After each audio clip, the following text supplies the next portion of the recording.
എനിക്കെങ്ങാനും അധികാരം കിട്ടിയാൽ ഇവനെ എല്ലാം വെടിവെച്ച് കൊന്നേനെ. കൊന്നിട്ട് ആ അവശിഷ്ടങ്ങൾ ഞാൻ ആശുപത്രിയിൽ കൊണ്ടുപോയിട്ടേനെ. ഇത് ടി.ജെ. മോഹൻദാസ് എന്ന് പറയുന്ന ഒരു മാധ്യമ നിരീക്ഷകൻ, അതായത് നമ്മൾ നോക്കിക്കഴിഞ്ഞാൽ RSSൻ്റെ ഒക്കെ അജണ്ടകൾ കൃത്യമായിട്ട് പറയുന്ന ഒരാളാണ്. അദ്ദേഹം പറഞ്ഞതാണ്.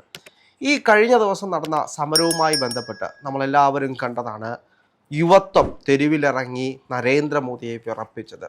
അതിൻ്റെ ദേഷ്യം ഇങ്ങനെ കരഞ്ഞു തീർക്കുകയാണോ?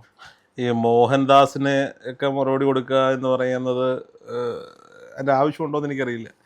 ഒന്നാമത്തെ കാര്യം, ചുമ്മാതല്ല ഇവനൊന്നും കേരളത്തിൽ അധികാരം കിട്ടാത്തത്. ഈ മനോഭാവം കൊണ്ട് കേരളത്തിലിരിക്കുന്നതാണ്.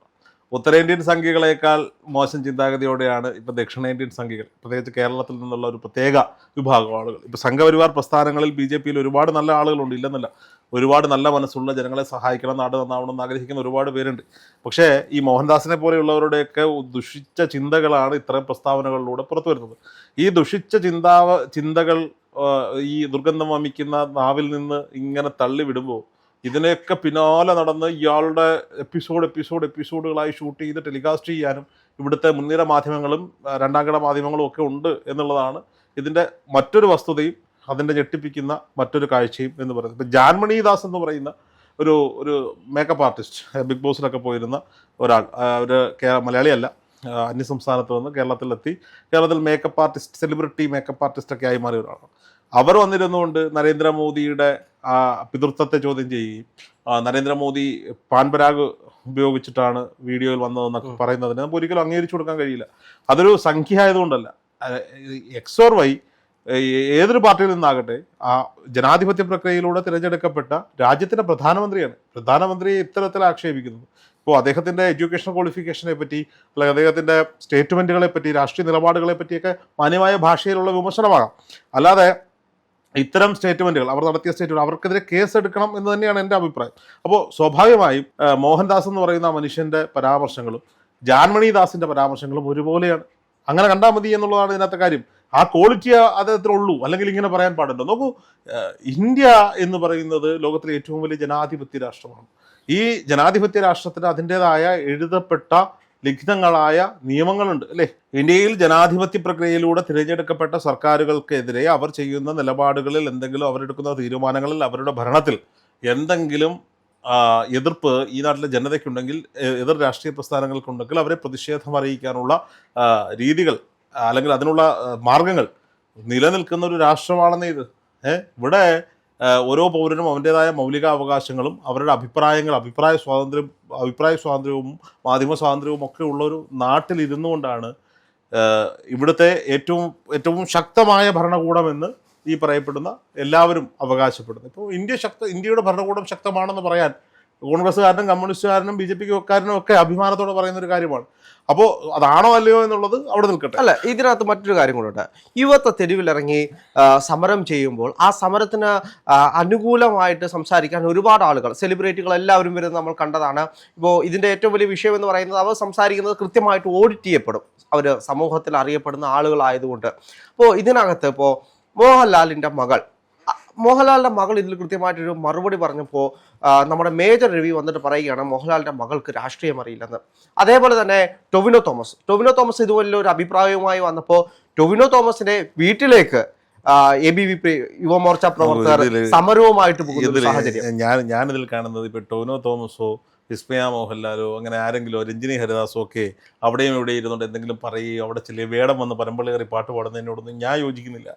ഇതിനോടൊന്നും ഞാൻ യോജിക്കുന്നില്ല, ഞാൻ എതിർക്കുന്നില്ല. ഇതൊക്കെ അവരുടെ സ്വാതന്ത്ര്യമാണ്. അതൊന്നും അല്ലല്ലോ ഈ ഒരു സമരത്തിൻ്റെ കോർ എന്താണ് അത് മനസ്സിലാക്കേണ്ട ഒരു സാധനമാണ്. അത് ഈ ടൊവിനോ തോമസിൻ്റെ സ്റ്റേറ്റ്മെൻറ്റോ വിസ്മയ മോഹൻലാലിൻ്റെ സ്റ്റേറ്റ്മെൻറ്റോ, വിസ്മയ മോഹൻലാലിൻ്റെ രാഷ്ട്രീയം അറിയത്തില്ലെന്ന് പറഞ്ഞുകൊണ്ട് മേജർ രവി കടന്നു വരുന്നതൊന്നും അല്ല. മേജർ രവിയുടെ രാഷ്ട്രീയം എന്താണെന്ന് എല്ലാവർക്കും അറിയാം. മേജർ രവി മോഹൻലാലുമായിട്ട് കുടുംബവും മോഹൻലാലുമായിട്ടുള്ള ബന്ധവും എല്ലാവർക്കും അറിയാം. ഞാൻ ഇതിനൊന്നും കാണുന്നില്ല. ഇത് നോക്കൂ, അവരുടെ ഒരു ആവശ്യം, സാധാരണക്കാരായ ഒരു കൂട്ടം ആളുകളുടെ ഒരു ആവശ്യവുമായി CJP എന്ന് പറയുന്ന പുതിയൊരു സോഷ്യൽ മീഡിയ പേജ്, രാഷ്ട്രീയ പ്രസ്ഥാനമൊന്നും അല്ലല്ലോ, ഒരു സോഷ്യൽ മീഡിയ കൂട്ടായ്മ, അവർ ജന്തർ മന്ദിറിൽ ഒന്നിക്കുന്നു, അല്ലേ? അതിന് ഐക്യദാർഢ്യവുമായി ഈ പറയപ്പെടുന്ന സാധാരണക്കാരായ, രാഹുൽ ഈ പറയപ്പെടുന്ന സെലിബ്രിറ്റികളെക്കാൾ ഞാൻ കാണുന്ന ഒരു നേരത്തെ ആഹാരത്തിന് ഉണ്ണാനും ഉടുക്കാനും വേണ്ടി കഷ്ടപ്പെടുന്ന ഒരുപാട് ജനതയുണ്ട്. കേരളത്തെക്കാൾ മോശം സാമ്പത്തികാവസ്ഥയിൽ നിൽക്കുന്ന ഒരുപാട് കർഷകരുടെ ഒക്കെ മക്കൾ, അല്ലെങ്കിൽ കൂലിപ്പണിക്കാരുടെ, തോട്ടിപ്പണിക്കാരുടെ ഒക്കെ മക്കളാണ് അവിടേക്ക് ഒഴുകിയെത്തിയത്. അല്ലാതെ വായിൽ സ്വർണ്ണക്കരണ്ടിയും കൊണ്ട് പിറന്ന് മുന്നോട്ട് പോയ ആളുകളൊന്നുമല്ല. നമ്മൾ മനസ്സിലാക്കേണ്ട ഒരു കാര്യമാണ്. ഇവരവിടെ ഒഴുകിയെത്തുന്നു, അവരുടെ ആവശ്യങ്ങൾക്ക് വേണ്ടി അവിടെ സമരം ചെയ്യുന്നു. ഈ സമരത്തെ ഹൈജാക്ക് ചെയ്യാൻ ഒരുപാട് രാഷ്ട്രീയ പ്രസ്ഥാനങ്ങൾ വേറെ വരുന്നു, ഇല്ലേ? കോൺഗ്രസ് ആകട്ടെ, CPM ആകട്ടെ, പലരും വരുന്നു, പല സംഘടനകൾ വരുന്നു. അവിടെയൊക്കെ CJP എടുത്ത അല്ലെങ്കിൽ അതിന് നേതൃത്വം കൊടുക്കുന്നവരെടുത്ത ഒരു വലിയ മൂവ്മെന്റിനെ നമ്മൾ മനസ്സിലാക്കണം. അവര് സർക്കാരുമായി ചർച്ച വിളിച്ചപ്പോൾ ഇവർ ഏതെങ്കിലും രാഷ്ട്രീയ പാർട്ടിയുടെ പ്രതിനിധികളെ കൊണ്ടുപോയോ? അല്ലെങ്കിൽ അവരോട് ആലോചിച്ചിട്ട് തീരുമാനം എടുക്കാന്ന് പറഞ്ഞു? ഇല്ല. അവരുടെ ആവശ്യങ്ങൾ കേന്ദ്ര സർക്കാർ അംഗീകരിച്ചപ്പോൾ ആ നിമിഷം അവർ സമരം പിൻവലിച്ചു പോയ രീതിയും കൂടെ നമ്മൾ മനസ്സിലാക്കണ്ടേ. അവര് സമരം പിൻവലിച്ച് അത്രയും നേരം ഇരുന്ന ദേഹത്തെ പൊടിയും തട്ടി കളഞ്ഞിട്ട് പോയതല്ല. അവർ ജന്തർ മന്ദിർ മൊത്തം വൃത്തിയാക്കി ശുദ്ധീകരിച്ചിട്ടാണ് പോയത്, അല്ലേ? അപ്പോൾ ഇത് സാധാരണക്കാരന്റെ വിജയമാണ്, ഒരു രാഷ്ട്രീയ പാർട്ടി പ്രവർത്തകന്റെയോ ഒന്നുമല്ല. ഇത് BJPയുടെയോ നരേന്ദ്രമോദിയുടെയോ പതനമായിട്ട് ഞാൻ കാണുന്നില്ല. 12 വർഷക്കാലമായി എടുത്ത തീരുമാനങ്ങളിൽ നിന്ന് പിന്നോട്ട് പോകാതെ ഇവിടെ അടിയുറച്ചു നിൽക്കുന്ന ഒരു സർക്കാർ എന്ന ലേബലിൽ നിൽക്കുന്ന ഒരു സർക്കാരിനെ പിടിച്ചു കുലുക്കാൻ, എടുത്ത തീരുമാനങ്ങളിൽ നിന്ന് പിന്നോട്ട് വലിക്കാൻ, നടക്കില്ല എന്ന് പറഞ്ഞെടുത്ത് നിന്ന് അവരുടെ ഒരു കേന്ദ്രമന്ത്രിയെ രാജിവെപ്പിക്കാൻ ഇവിടുത്തെ ഒരു കൂട്ടം വിദ്യാർത്ഥികൾക്ക്, യുവാക്കൾക്ക് സാധിച്ചിട്ടുണ്ടെങ്കിൽ അത് ജനാധിപത്യത്തിന്റെ സൗന്ദര്യമാണത്. സ്വാതന്ത്ര്യത്തിന് വേണ്ടി ബ്രിട്ടീഷുകാരോട് പൊരുതിയ ഒരു വലിയ ജനതയുടെ പിൻഗാമികളാണവർ. പക്ഷെ അപ്പോഴും അവിടെ നിൽക്കുന്ന ഒരു രാഷ്ട്രീയം എന്ന് പറയുന്നത് TJ മോഹൻദാസിനെ പോലെ കേരളത്തിലെയും മറ്റ് ഇന്ത്യയിലെ മുഴുവൻ BJP നേതാക്കന്മാരുടെയും അല്ലെങ്കിൽ BJPയെ സപ്പോർട്ട് ചെയ്യുന്ന സംഘപരിവാർ രാഷ്ട്രീയം പേറുന്ന ആളുകൾ അവർ മുന്നോട്ട് വെക്കുന്നത് ഇത്തരത്തിൽ സമരം ചെയ്യുന്ന ആളുകളെ കൊന്നുകളയണമെന്ന് പറയുന്ന രാഷ്ട്രീയം തന്നെ. ഇവർ ഉണ്ണുമ്പോഴും ഉറങ്ങുമ്പോഴും നരേന്ദ്രമോദിയെ ദൈവമായിട്ടാണ് കാണുന്നത്. ഈ TJ മോഹൻദാസിന്റെ ഒക്കെ പൂജാമുറി തുറന്നു നോക്കിയാൽ ഒരുപക്ഷെ തലയിൽ കിരീടവും കയ്യിൽ ചെങ്കോലും പിടിച്ച് കൈ ഇങ്ങനെയൊക്കെ പിടിച്ചിട്ട് ഇതിൽ കൂടി ഇങ്ങനെ വെട്ടം അനുഗ്രഹം ചൊരിയുന്ന നരേന്ദ്രമോദിയുടെ പടം വെച്ച് പൂജിക്കുന്നുണ്ടാവും. അപ്പൊ അവര് കൺകണ്ട ദൈവമായി കാണുന്ന, പിതൃസ്ഥാനീയനായി കാണുന്ന ഒരാൾ അയാളുടെ തീരുമാനങ്ങളിൽ നിന്ന് പിന്നോക്കം പോയി എന്ന് പറയുമ്പോൾ അയാൾക്ക് ആ സ്ഥലകാല ബോധത്തിലേക്ക് മടങ്ങിയെത്താൻ സാധിച്ചിട്ടുണ്ടാകില്ല. അല്ലെങ്കിൽ മാനസികമായ വിഭ്രാന്തി ഉണ്ടായിട്ടുണ്ടാകാം. അല്ലെങ്കിൽ ഇങ്ങനെ പറയുമോ, ഒരു ആവശ്യങ്ങൾക്ക് വേണ്ടി, അത് മാന്യമായ ഒരു ആവശ്യത്തിന് വേണ്ടിയിട്ടല്ലേ അവിടെ സമരം ചെയ്തത്, അല്ലേ? ആ സമരം ചെയ്ത ജനങ്ങളെ, കുട്ടികളെ, നാളെയുടെ ഭാവി വാഗ്ദാനങ്ങളെ വെടിവെച്ച് കൊന്നിട്ട് ശവശരീരങ്ങൾ പറക്കി ആശുപത്രിയിൽ കൊണ്ടുപോകും എന്ന് പറയണമെങ്കിൽ രാഷ്ട്രപിതാവിന് നേരെ രാഷ്ട്രപിതാവിന്റെ ചിത്രം വെച്ചിട്ട് ചെരുപ്പൂരി അടിക്കുകയും വെടിവെക്കുകയും ചെയ്ത കുറെ ഈ ടീമുകളെ നമുക്കറിയാലോ. അതിനേക്കാൾ ദുഷിച്ച മനസ്ഥിതിയാണ് ഇവർക്കുള്ളത്. ഒന്നെങ്കിൽ അദ്ദേഹത്തിന് ഒരു അബദ്ധം പറ്റി പറഞ്ഞു പോയതാകാം, അങ്ങനെ അദ്ദേഹം തിരുത്താൻ തയ്യാറാവണം. ദയവ് ചെയ്ത് അദ്ദേഹത്തിന്റെ സ്റ്റേറ്റ്മെന്റുകൾ അദ്ദേഹം പിൻവലിച്ച് ഇവിടുത്തെ യുവാക്കളോട്, വിദ്യാർത്ഥികളോടും മാപ്പ് പറയണം എന്നുള്ളതാണ്. അല്ലാതെ ഇദ്ദേഹമൊക്കെ ആരാണ് ഇങ്ങനെ ഒരു അഭിപ്രായം പറയാൻ വേണ്ടി? ആരാണ്? എനിക്ക് മനസ്സിലാവുന്നില്ല. അപ്പോൾ സ്വാഭാവികമായിട്ടും ഇപ്പം ധർമ്മേന്ദ്ര പ്രധാൻ രാജിവെപ്പിച്ചതല്ല, അദ്ദേഹം സ്വയം രാജിവെച്ചതാണ് എന്ന് പറയുന്ന ആളുകളുണ്ട്.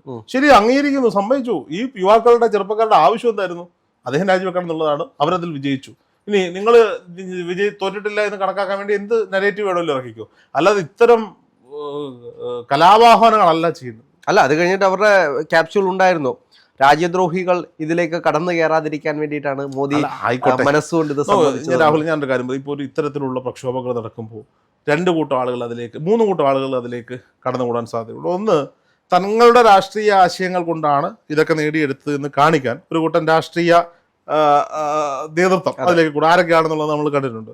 2 എന്ന് പറയുന്നത് ദേശവിരുദ്ധ ശക്തികൾ, അതായത് ഈ കുട്ടികളോടൊപ്പം ചേർന്ന് ഇവർക്ക് വേണ്ട സഹായം ചെയ്യുന്നു എന്ന് തോന്നിപ്പിച്ച് രാജ്യത്തിനെതിരെ സമരം ചെയ്യാനുള്ള ദേശവിരുദ്ധ ശക്തികൾ അതിലേക്ക് കടന്നുകൂടാനുള്ള സാധ്യതയുണ്ട്. അതുപോലെ തന്നെ ഭരണപക്ഷത്തിരിക്കുന്നവരുടെ ഏജന്റുമാർ ഈ സമരത്തെ കലുഷിതമാക്കി ഇത് വലിയ കലാപമാണെന്ന് കാണിച്ച് അടിച്ചമർത്താൻ വേണ്ടി അവരുടെ ഏജന്റുമാർ അതിലേക്ക് കടന്നുകൂടാനൊക്കെയുള്ള സാധ്യതകളുണ്ട്. ഓരോ ദിവസവും നീണ്ടു പോകുമ്പോൾ എന്തുമാത്രം ടെൻഷൻ. ഇപ്പം സമാധാനമായില്ലേ?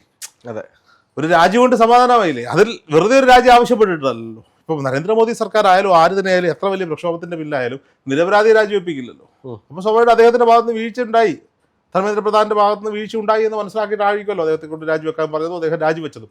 പുതിയ വിദ്യാഭ്യാസ മന്ത്രി വരുന്നു. ഇനി നാളുകളിൽ ഒരു രാഷ്ട്രീയ പാർട്ടിയുടെയും ഒരു കൊടികൂറയുടെയും പിന്തുണയില്ലാതെ ഈ നാട്ടിലെ യുവാക്കൾക്ക് രാഷ്ട്രബോധത്തോടെ, എന്താ ഇവരൊക്കെ പറഞ്ഞുകൊണ്ടാണ് ഈ ഇദ്ദേഹത്തെ പോലെയൊക്കെ ഉള്ളവരുടെ ഈ ഒരു പ്രായം കടന്നു കഴിഞ്ഞാലുള്ള പ്രശ്നമുണ്ട്. ഞങ്ങളുടെ പ്രായത്തിലുള്ളവർക്ക് എന്തും ആകാവൂ. ഇപ്പൊ പലരും നമ്മൾ എന്തെങ്കിലും അഭിപ്രായം പറയുമ്പോൾ ചോദിച്ചിട്ടുണ്ട്, നിനക്ക് എത്ര വയസ്സുണ്ടാ? നിനക്ക് എത്ര വയസ്സുണ്ട്? 30 വയസ്സല്ലേ ആയുള്ളൂ. എനിക്ക് 70 വയസ്സായി. ഇദ്ദേഹത്തെക്കാട്ടി നമ്മളെക്കാട്ടി മുന്നേ ഇദ്ദേഹം ഉണ്ടായിപ്പോയത് നമ്മുടെ കുഴപ്പമാണോ? ആണോ? ഇവർക്ക് ഈ ചെറുപ്പക്കാരുടെ ഇത്തരം പ്രവർത്തികൾ കാണുമ്പോൾ എന്തോ ഒരുമാതിരി ചൊറിച്ചിലാണ്. ആ നാക്കിന്റെ ചൊറിച്ചിൽ തീർക്കാനുള്ള ഇടം കേരളമല്ല എന്ന് മാത്രമേ നമുക്ക് പറയാനുള്ളൂ. കേരളത്തിൽ വില പോകില്ല.